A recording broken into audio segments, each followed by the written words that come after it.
Les changements climatiques qui frappent de plein fouet l'Afrique restent un sujet d'actualité.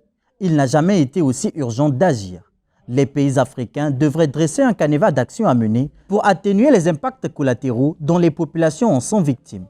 La société civile congolaise ne reste pas en marge. L'initiative Couronne Verte en a fait son cheval de bataille. Ce consortium d'associations a organisé le week-end dernier un plaidoyer avec les acteurs de l'écosystème en vue de définir les palliatifs aux questions environnementales sous le prisme de la protection de la planète. Nous ne pouvons parler de protection de l'environnement sans pourtant parler du changement climatique, qui est d'ailleurs une variation de température. Et nous savons que le monde a une température moyenne de 15 degrés Celsius. Et puisqu'aujourd'hui, nous avons constaté depuis les années 80 qu'il y a une haute augmentation de la température qui a augmenté de 1,5 degrés Celsius. Et donc aujourd'hui, dont nous parlons, nous avons une température moyenne de 16,5 degrés Celsius qui est un danger pour l'univers. Et voilà pourquoi il est très important de pouvoir soulever cette problématique sur comment devons-nous protéger l'environnement et quelles sont les actions concrètes que nous devons mener pour pouvoir sauvegarder et protéger l'environnement.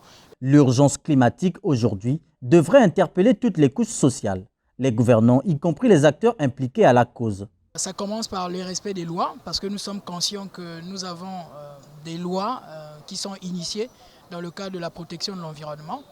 Mais ces lois ont du mal justement à s'appliquer, pour ne citer que l'interdiction par exemple des sachets plastiques dans notre pays, pour ne citer que le balayage ou encore les opérations de salubrité tous les premiers samedis du mois. Donc c'est de faire de sorte que ces lois-là soient respectées. Mais au-delà de ça, on constate que notre système éducatif ne prend pas en compte réellement les métiers liés à l'environnement.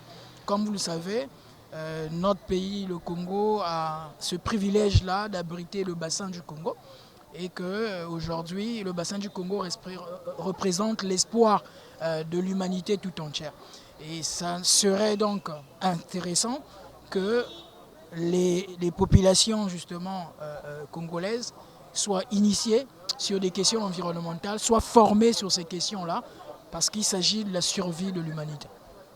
Donc, il doit y avoir une grande sensibilisation au niveau des pouvoirs publics. On peut organiser une grande sensibilisation publique sur la vulgarisation de la loi portant protection de l'environnement.